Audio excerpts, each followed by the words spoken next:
This channel does not promote any violence, harmful, or illegal activities. All content provided by this channel is meant for an educational and information purpose only. RG Kar মামলায় সঞ্জয় রায়ের ফাঁসি চেয়ে হাইকোর্টে কেন্দ্র ও রাজ্যের মামলায় গ্রহণযোগ্যতা নিয়ে প্রশ্ন তুলল ডিভিশন বেঞ্চ। শুনানি শেষ হলেও রায়দান স্থগিত। নিম্ন আদালতের একটি নির্দেশের বিরুদ্ধে দুটি আপিল হলে কি হবে? প্রশ্ন ডিভিশন বেঞ্চের। কেন্দ্রীয় ও রাজ্য সরকারের উভয় আবেদনই করতে পারে, কারণ রাষ্ট্রের নামে বিচার হয় বললেন এজি। দোষী সাব্যস্তের সর্বোচ্চ সাজা চায় সিবিআই। রাজ্যের এই মামলার এখতিয়ার নেই। কেন্দ্রীয় সংস্থার মামলায় রাজ্য প্রয়োজনে সমর্থন করতে পারে বললেন অ্যাডভোকেট জেনারেল।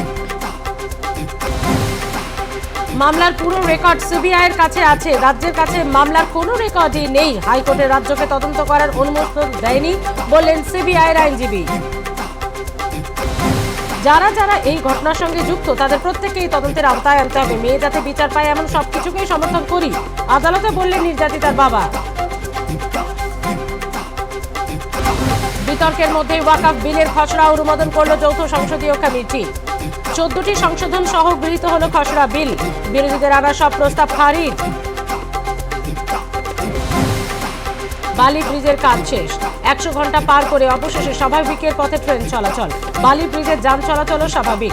ভোগান্তি যাত্রা শেষ হতে খুশি নিত্যযাত্রীরা। ছাত্র সংসদ নির্বাচন সহ একগুচ্ছ দাবিতে বিকাশ ভবন অভিযানে SF5 ব্যারিকেড ভেঙে এগোনো চেষ্টা। মিছিল ছত্রভঙ্গ করতে পুলিশের লাঠিচার্জ। আরজিকর বিতর্কের মধ্যে আত্মপ্রকাশ করল তৃণমূলের নতুন সংগঠন, চিকিৎসক সংগঠন প্রগ্রেসিভ হেলথ অ্যাসোসিয়েশন। সভাপতি হলেন শশী পাঁজা। আমাদের কোনো লবি নেই বললেন মন্ত্রী।